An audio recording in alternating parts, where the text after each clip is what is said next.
In today's episode, why should I care about rehabilitating violent criminals? If you ever have been impacted by a crime, what was offered to you and what did you need or want, right? So if the only thing that's offered is a hammer, then everything looks like a nail. The purpose is really to give those who have been affected by crime a primary voice in what needs to happen as a result or response to the crime. So, one of the things that the criminal legal system is supposed to do is create a deterrence effect and also reduce recidivism. So, what would you say is the evidence that the restorative justice system is effective toward that end? We know that our criminal legal system is not successful in reducing reoffense.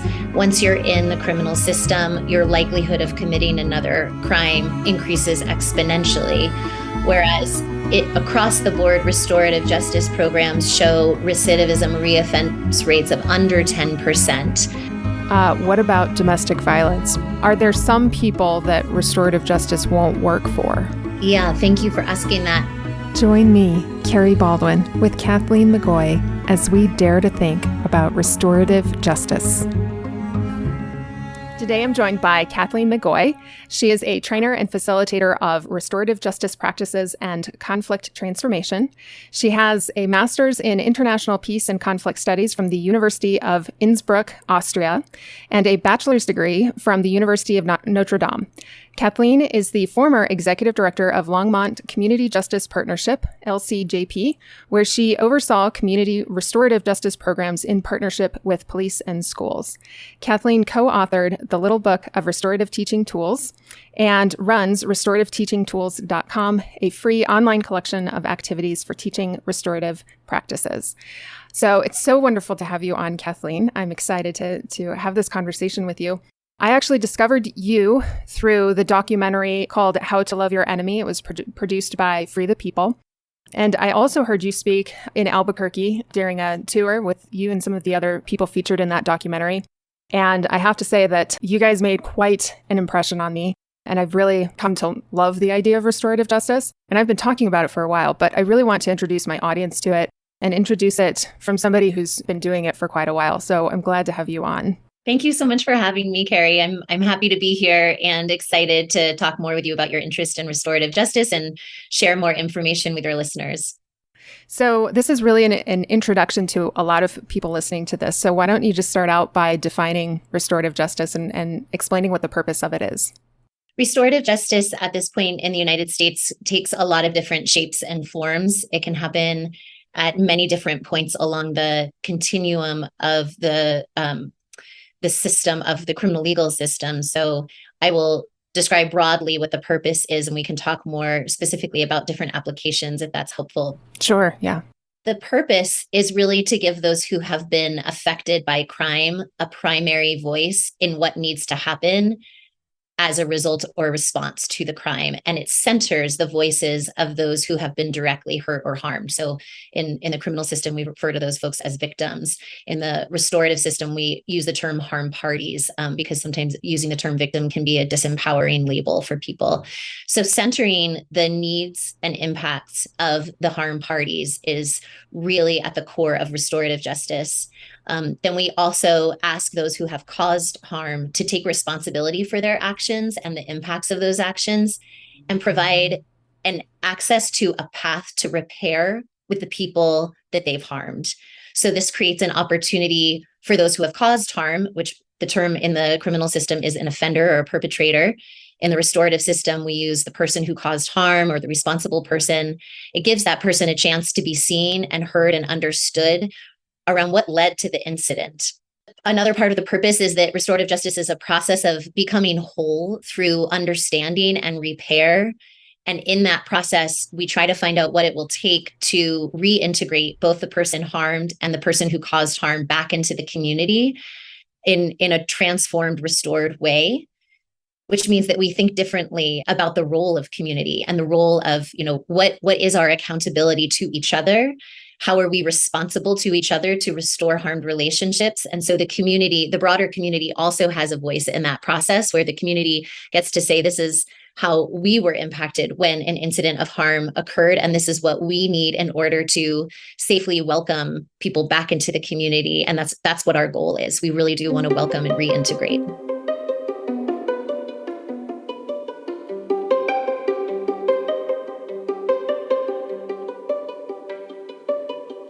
So it sounds like this isn't just restitution for a crime. It's restoring the relationship, the harmed relationship in the community. Is that a good summary? Yeah, restitution can play a part in restorative justice. So restitution typically looks like, a financial restitution is if someone does damage to my property or steals something that belongs to me. Restitution can look like paying me back for the damage caused monetarily, and that can be an element of a restorative justice process. Now, you're speaking about restorative justice in terms of criminal justice. You mentioned very briefly that there are other applications of it. Can you explain that? Yeah, so I guess what I wanted to say with that is that much of restorative justice in the United States now is showing up as an aspect of diversion. So it's a way of keeping people out of the criminal legal system instead of sending them through the conventional route of, going to court, having a sentence that leads to, a fee, a fine, community service, or incarceration, amongst other things. There are other models of restorative justice that actually take place later along the continuum. So, for example, in Colorado, there is a version of restorative justice that's called victim offender dialogue, where someone is already incarcerated, typically for a violent crime like a homicide or a death that's occurred as a result of a DUI. And in that model, the survivors of the victim can come forward and ask for a restorative process with the incarcerated individual. So they're already serving a sentence, but if the survivors or loved ones of the victim would like to have a restorative process, which usually means they just want to understand more about what happened and why, and get questions answered, that a process can be initiated and take place while the incarcerated person is still incarcerated, and it does not impact their sentence.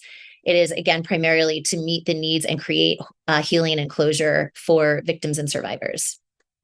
This sounds very, very different from the criminal justice system that we have. So what would you say is the primary problem that restorative justice is trying to solve? Is it trying to replace the criminal justice system? Is it trying to work alongside of it? How would you describe that? You could probably ask 5 different restorative practitioners that question and hear 5 different answers in terms of partnership or replace. Some restorative practitioners operate from an abolitionist perspective, and others operate more from this sort of partnership working alongside perspective.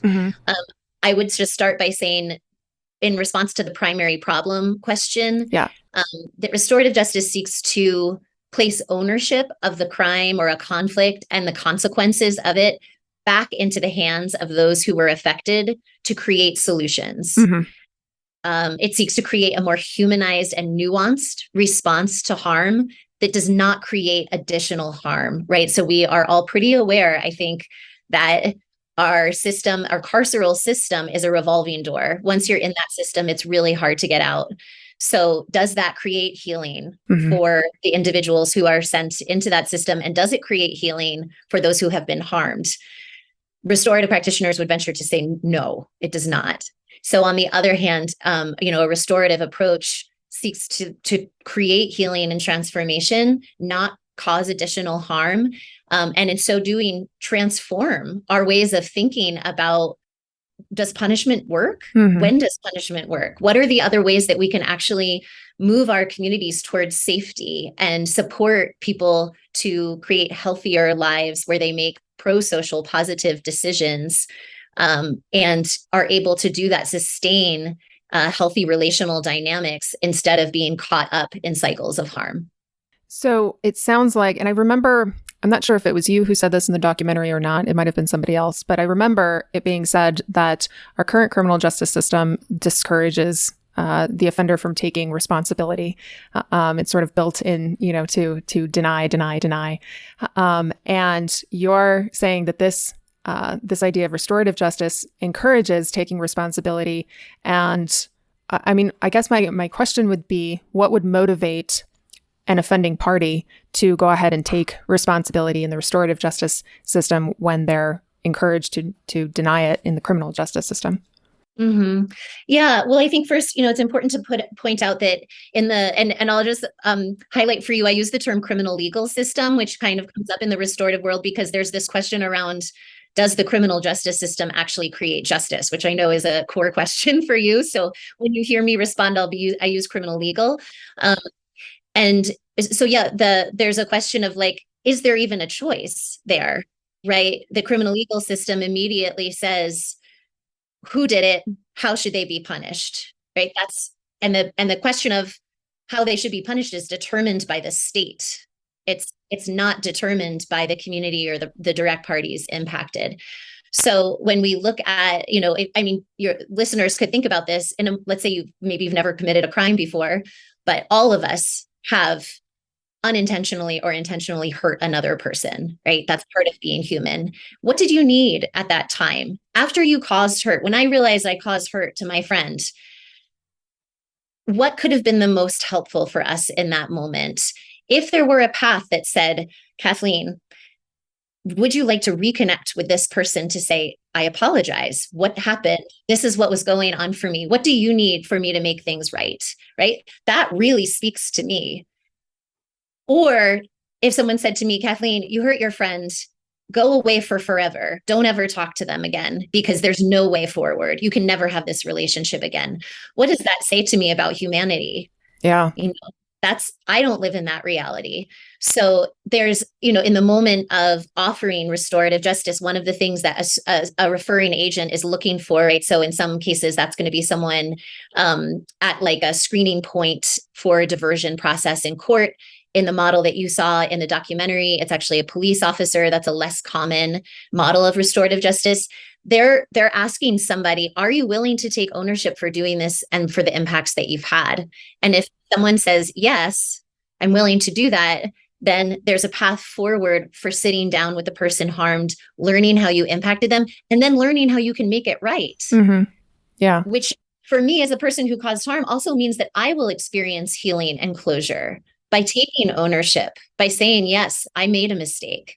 So I think that, in a core essence, that speaks to our humanity and our capacity for reflection by thinking what I could have done differently. I could learn from this. I can change my behavior so that I don't repeat this action and cause harm again in the future. Right. Yeah, I think it's really important to see the distinctions between the criminal legal system, as you describe it, and this restorative justice system, because it seems like if what our system is doing is pulling people apart, then it sort of makes sense why on a societal level now we're pretty polarized on a number of issues, can't admit when we're wrong, can't, that sort of thing.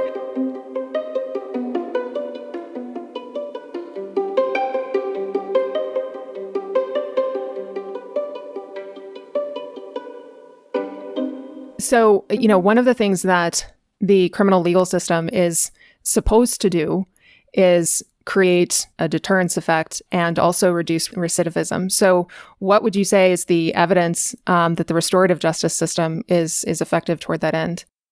Mm-hmm. Yeah.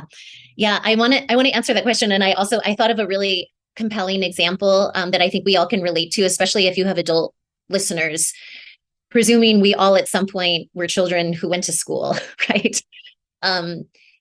Many schools are seeking to implement restorative practices and building a restorative culture, right? Which is really helpful because it's a closed community, just like a family is a closed community. And what we've seen in schools where this has really taken hold, where there's a restorative culture, students will actually, this is as young as middle school students, will come to the person who's safe in the building. So like in my case in Longmont, we had a restorative practices coordinator based in a school. A student would come forward and say, hey, there's something brewing between me and so, and we're going to fight on Thursday. And I don't want to do it. I don't want to get in trouble, or I don't want, I know that this is bad news.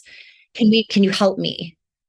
Can you help me do it a different way? Right. So young people, especially young people, when they're offered more choice and more ideas that help them out of that adversarial, deny responsibility just go for it and then see what happens on the other side.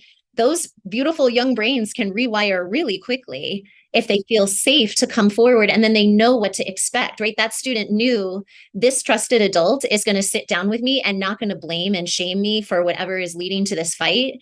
They're going to ask me questions and ask this other person questions so we can find a different way to work this out. And then also, by the way, we won't get in trouble. Yes. Not only will we not get in a fight, but like I won't get suspended, or my mom won't get really upset with me. And that's, if you think about what that's tapping into a really basic skill and a basic sort of way of how we see each other and what our options are, and transforms the whole, like the future of that individual's experience. So I would say that's a beautiful record of success. Also, just to answer your original question, some of the things that are looked at to evaluate efficacy of restorative justice, again, primarily, were the needs of the victim or harm party met? So in the program that I led in Longmont, Colorado, we would survey the victims who participated, who reported between 95 and 100% reported, one, feeling satisfied by the process, and two, feeling that the person who caused them harm was held accountable for their actions. So that's like our number one sort of standard. From their satisfaction from the impacted community members, and what we hear from community members, that they had an increased sense of empowerment and agency to create safe communities through restorative justice, to see change, to see what actually, right? Our criminal legal system is very mysterious. People go to court, something happens, someone pays a fine, but do we know if there's any learning? Do we know if there's any empathy? We don't have any information. We see court on TV, which is very theatrical and dramatic, but if you've ever been to court, it doesn't actually look like that. Right. So community members get to have a role and get to feel like they participated in co-creating the community they want to live in. And then the third piece of evaluation, of course, is recidivism, or measuring reoffense rates. We know that our criminal legal system is not successful in reducing reoffense. Once you're in the criminal system, your likelihood of committing another crime increases exponentially. Whereas across the board, restorative justice programs show recidivism reoffense rates of under 10% compared to 60% and higher nationwide as general reoffense rates. In the Longmont program, just to be more specific, we looked at records of 2,500 individuals who had gone through the program successfully between 2006 and 2019. So 13 years of data. We defined recidivism as any additional criminal charge within the city. So because of how the criminal system operates, we couldn't look at people's records outside of our municipality. But looking at that specific definition, only 3.5% of those participants reoffended in that 13-year period. Wow. So you are able to successfully reduce recidivism, and it also creates a culture. I mean, I love your example with the schools, because I have heard that. I have heard that schools are implementing these practices, which, I mean, effectively are teaching the skill of conflict resolution, right? Yes. And so then you also don't have the school to prison pipeline situation. But it seems to me that, the deterrence effect is really more in teaching the skills of conflict resolution, and then, going through a system that isn't aimed at, ruining your life, ruining an offender's life, and instead helping them not take those actions again it sounds very effective at actually reducing the recidivism rate. Do I have that correct? Yeah. I mean, that's one of the most compelling pieces of data that we have. We want to divert people out of the system to begin with, right? And then, so that's kind of like on the front end. And then there's this continuum of what can we do effectively if and when people do enter into the system, what can we do that's meaningful to create rehabilitation, as you asked about earlier, repair, restoration, moving people out of an experience of sustained shame, seeing themselves as a valued member of society, and giving them a path to move through what can accountability look like to get there. It's very, very difficult. And I to your point about conflict resolution, something that also happens in schools is some schools that have been very successful in implementing what we call circles, right? In restorative justice, we sit in a circle. It's a way of creating an experience of equal voice. Young children will be seen pausing when there's a moment of harm on the playground or wherever they are and saying, hey, we need to do a circle on their own. Wow. Right? Sitting down and they're like, we know what to do. We know how to do this. Wow. And so, thinking back to when I was a child, right? If I got hurt at home or at school, I was told, go tell an adult, right? Like, you don't have agency to manage this. And certainly in some cases, right, that's really important. So I think I'm not overlooking the fact that we all need to understand when it's a degree of hurt or harm that requires an adult's attention. We need that to be very clear with children. Yeah. And when it's a little conflict, when it's a little moment, a little rub, a hurt feeling on the playground, what would happen if we all learned these skills early on to sit down and talk about it amongst ourselves and have that again, like that empowerment, that sense of like, I know how to do this. Yeah. Not only do I know how to say, hey, I need help right now, but also to say, hey, I think I just hurt you.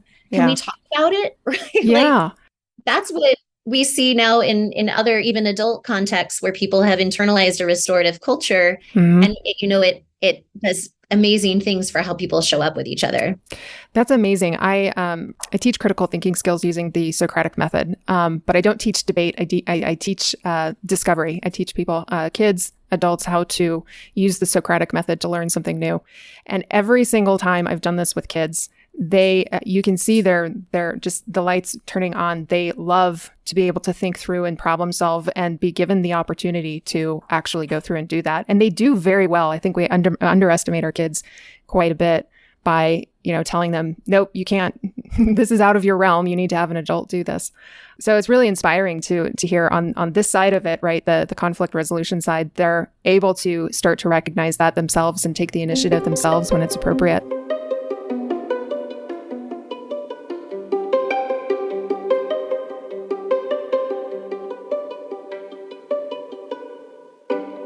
Before we jump into sort of the deeper concept of what justice is, I want to ask some devil's advocate questions. Mm-hmm.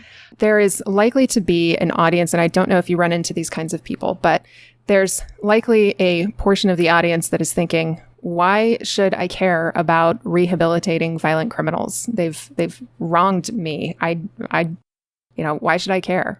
Yeah.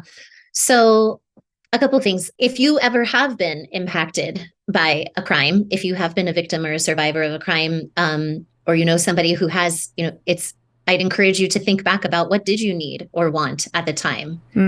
What was offered to you and what did you need or want, right? So if the only thing that's offered is a hammer, then everything looks like a nail. Right. The majority of victims and survivors that I've spoken with, their primary needs are, why did this happen? And I don't want it to ever happen to anyone else ever again. Across the board, right? And of course, there's a bias there, right? Because I'm not working in the criminal legal system. I'm primarily working with people who have already given consent for their case to go to restorative justice. So I want to just name that and name that there's nuance there. And if more people were given more options, might they pursue those options to truly get their needs met, right? So in the case of a violent crime, I think my question is, why shouldn't we? Why shouldn't we care about those individuals as a community? You mentioned to me earlier that many of your listeners are Christian, and so I think about the model of Jesus, who modeled for us, regardless of which community of faith you're coming from, modeled love, forgiveness, and compassion, and never turning your back on anyone. Yeah. So maybe the response doesn't look one way, right? Like, we could create scaffolded restorative approaches depending on the needs of an individual. Many people who commit violent crimes have a lifetime of trauma, a lifetime of substance abuse challenges, mental health challenges. So of course, there could be a need to remove them from their family or the community that they're part of for a specific amount of time where we attend to those unmet needs and those traumas and give them agency to heal. Yeah. Right? That can look many different ways that for me, none of those ways should look like death row or solitary confinement. Right? Or, you're locked up for life. Good luck. Yeah. Walking away from them. Are you familiar with the Compassion Prison Project? Not specifically, but there are quite a few beautiful things happening to try to change the environment within the prison setting. Yeah, I came across that in another documentary called The Wisdom of Trauma, and they talk about how, trauma is directly connected to criminal activity, and that the criminal justice system, perpetuates that trauma and makes it worse. So I think it's really interesting when we get the answer to the why question, what can we do with that? And does that mean, hey, maybe we can adjust, we can pivot, we can change the way we're doing things in order to actually reduce crime? I mean, I think that's the whole point, right? Is to reduce crime, not just put people away when they commit the crime, but to reduce the incidence of it altogether. Yeah, there's a question for me around, who gives us the power to have authority to judge another human being, to limit our idea of what they're capable of. And then certainly what we know is what you just said, that putting somebody in a carceral prison environment only creates more trauma. If you've never been to a prison or a jail and you have the opportunity to experience that, I would encourage you to see you're somebody who can walk in and walk out. Yeah. See what that feels like in your system, just to see it is so extremely inhumane. And the fact that we think anyone is going to go into that environment and then magically emerge a fully healed, recovered being after this, potentially lifetime of harm and trauma themselves is completely unrealistic. And that's why we see that system is failing. I hope you're enjoying this episode of Dare to Think. I'm Carrie Baldwin, and I'm an independent researcher with a degree in philosophy. My mission is to rethink prevailing paradigms in politics, religion, and culture. Please consider subscribing to Dare to Think on your favorite podcatcher. Also, please go rate and review Dare to Think on Apple, Spotify, YouTube, or Amazon. This will help others find my podcast. If you'd like to stay up to date on my latest articles and episodes, please subscribe to my monthly email list at mereliberty.com/signup.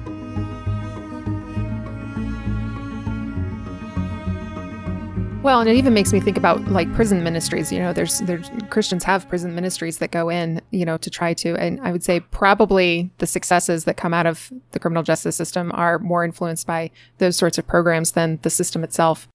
Let me ask you this question. Are there some people that restorative justice won't work for? I would say there needs to be as many versions of restorative justice and other responses as we have versions of the human experience. Right? Okay. Yeah. So there isn't, just like we know one sentence of punishment isn't going to fit the crime or fit every single experience that every victim has had. Mm-hmm. So yeah, like the program that I led in Longmont, it wouldn't work for every single person who had caused harm. There were certain cases that we did not or could not take. However, I think that if we could reimagine what it looks like to ask questions that are based around what are your needs? What are the resources that you need? What does your life look like? What happened early in your life, right? Like our system is responsive now. We don't invest early in early childhood development, in food resources, in childcare, right? And then we see how that creates, or even in our education system, we see how that leaves certain people out time and time again, inflicts continued trauma, especially for individuals from the Black, Indigenous, and people of color communities, also people with disabilities, people with non-gender conforming identities, right? Those people are adversely affected by our lack of ability to invest early in meeting people's needs and getting people services. We wait until people end up getting in trouble in school, getting in trouble with the law again and again and again. And then we pour money into the systems that are used to punish and quote unquote rehabilitate, create safety. Right. And then we're surprised that those things don't work. Well, and very early on, it seems if you don't conform in any given way, you're almost always labeled the bad kid. Right. And as soon as you get that label, it's like, well, they already think I'm the bad kid. So, there's no redeeming my identity to them. Yes. That's interesting. Yeah, that's very interesting. So do you think that given the state of society now, everything seems really polarized. You have lots of groups now that are kind of distanced from one another. I can imagine one objection being this might have worked 30 years ago when we were still, talking to neighbors and, maybe had an affinity for conflict resolution. But now everything is so polarized. Is it too difficult, do you think, to implement now? That's thanks so much for that question. It's like kind of ironic thinking back 30 or 40 years ago, right? We had Ronald Reagan saying, let's put $2 billion of federal money into building more state prisons. And then let's make sure that they're filled, right? Criminalize people for drug crimes, mostly Black and brown people.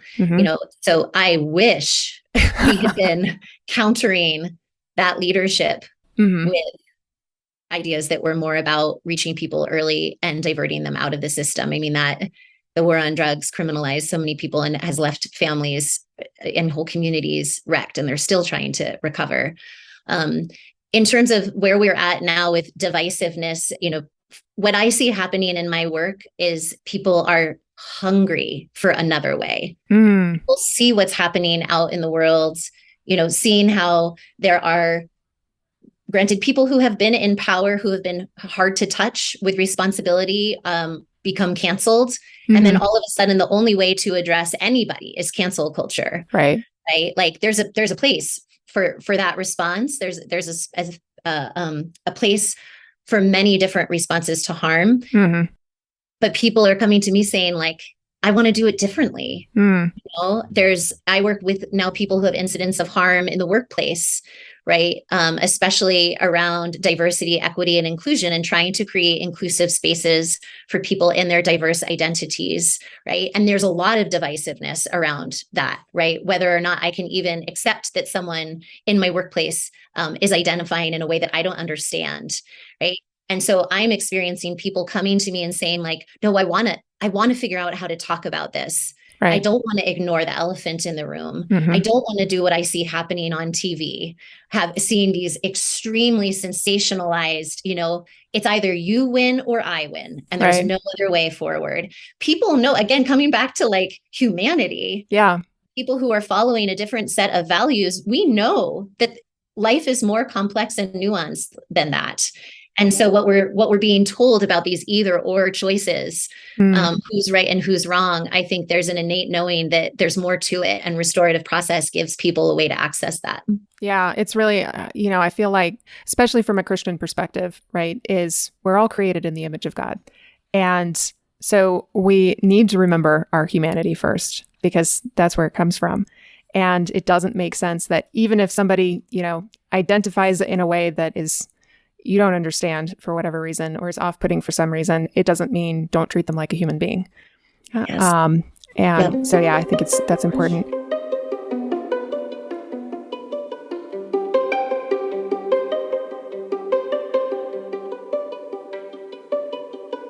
I want to ask this question, and I had mentioned to you before we started recording, and my audience knows this, I'm divorced from an abusive marriage. What about domestic violence? Because I remember when you guys came to Albuquerque, I remember somebody saying that restorative justice is not a good idea with domestic violence situations. Yeah, thank you for asking that. In the restorative field, we're extremely cautious about using restorative justice in any situation where there's an established power differential. So this shows up in domestic violence, also shows up in bullying, incidents of bullying, and bullying defined in a very specific way where there's a sustained dynamic of one, often we're using this with children, although it can come up with adults, one child who has more social capital, more power in some way, and is using that in a sustained way to hurt and harm another child. What we know is that a restorative justice facilitator, as well-intentioned as they are, can invite those two individuals into a process and not be able to detect or track the continued power differential that could look like manipulation, gaslighting, or the person with the power using what's said or done in the process to perpetuate more harm against the individual who's being affected. So restorative justice can be used in highly specialized ways by highly qualified practitioners, which usually means there's a restorative justice person and someone who is an expert in issues of domestic violence and sex assault. It typically is only initiated by the victim or the survivor. Request the process. They have to be the one asking for it. And it must be relational or part of a larger process of intervention. The person who caused harm has to be there participating sincerely, not to get a good deal, right? Not incentivized because, oh, if I do this, it's like a get out of jail free card, right? So that means there needs to be professionals holding the context of this dynamic, understanding what's happening between these two individuals so that they can assess along the way. And if at any point it appears that the victim or survivor may experience additional harm, they can stop the process right there and they won't continue. So it's not being used frequently. However, again, like I've said, we know that there are many different variations of what's happening in something that's labeled domestic violence. And so there can be moments, there can be incidents where this can work and it can be done safely. That's really good to know. And especially since the power differential is really important for people, I think, to understand, because I've seen all too many times in abusive situations, the abuser is the one that gets away with quite a bit because they know how to play the game. They know how to say the right things. They're not the ones who are emotional and sort of freaking out and that sort of thing. So we've talked a lot about, we've already talked a lot about assumptions and consequences. So I think we're going to skip those two questions, but I want to talk about this conceptual question. What is justice? Yeah. It's interesting that one of our core values in restorative justice is that everyone's asked to speak their own truth and that we can hold space for the complexity of multiple truths, right? Again, moving out of the either or. How can I sit in the discomfort of the fact that you see the world differently than I do? And that's also okay.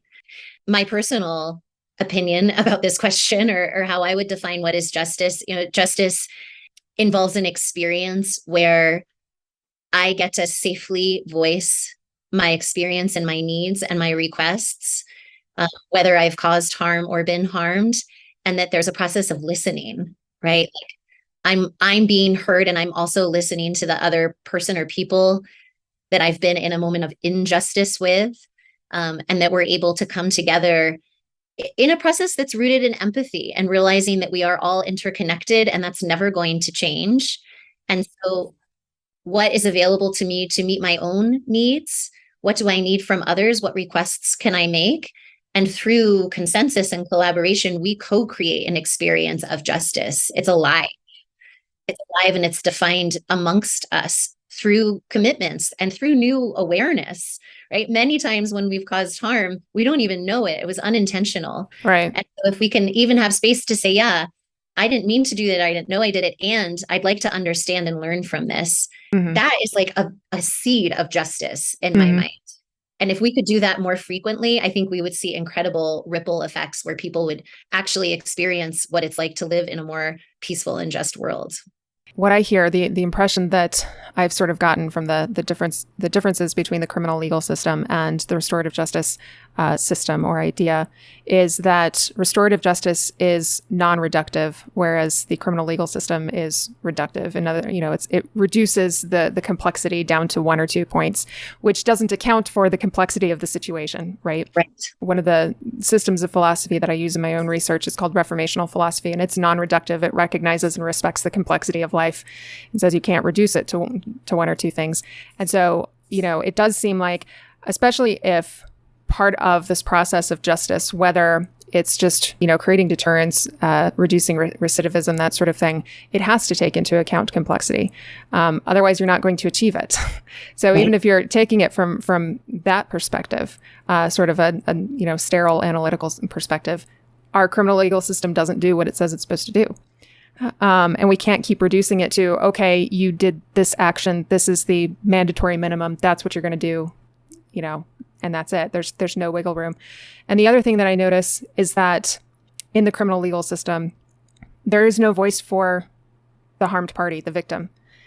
And it seems like justice involves that harmed party playing an active role in what is restorative to them, what they see as being a restoration of that, the harm done to them. Yeah.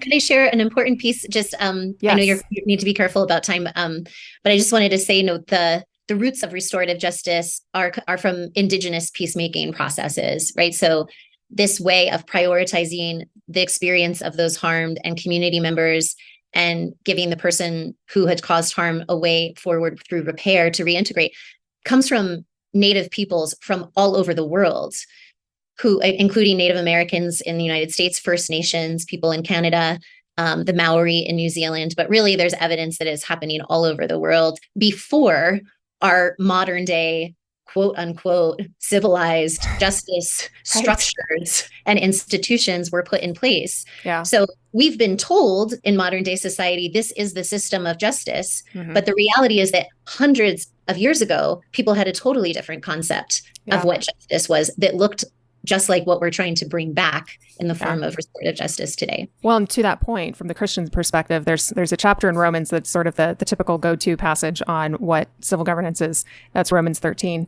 And it's very easy to forget that the Bible verse immediately preceding Romans 13:1 says, do not be overcome by evil, but overcome evil with good. And so our entire concept, even from a Christian perspective, should be from the perspective of overcoming evil with good. We can't use evil against evil. That just perpetuates more evil. So I think it's very compatible with the Christian faith as well. Yeah, definitely. Okay, final question. Why should we challenge our current paradigm with this new perspective of justice? Yeah. I've mentioned before empathy. So I would engage, why should we challenge this current paradigm? Engage in an empathy exercise. If tomorrow you or a loved one, somehow something happens, right? Life changes quickly. We all know that. Somehow you're all of a sudden responsible for causing great harm to somebody that maybe has escalated to the degree of a crime. And to make this less personal, let's say it's a loved one, right? It's your sibling, it's your spouse. How do you want them to be treated? Right? Do you want a world that says, we see what you did, you will be punished? No questions. We're not going to ask the person harmed. We're not going to ask what was going on for you in this moment.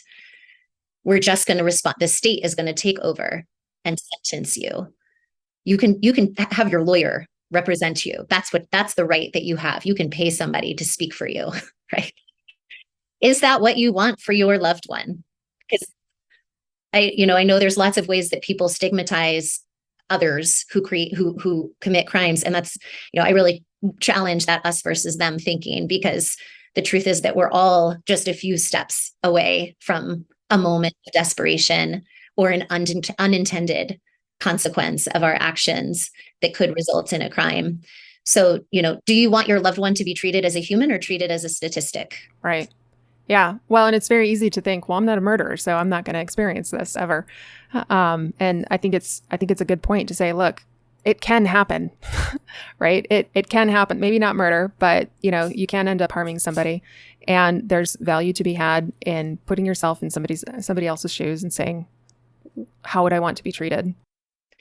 And for somebody who commits murder, and to say, we assess that because you did this one act, you must be tossed aside.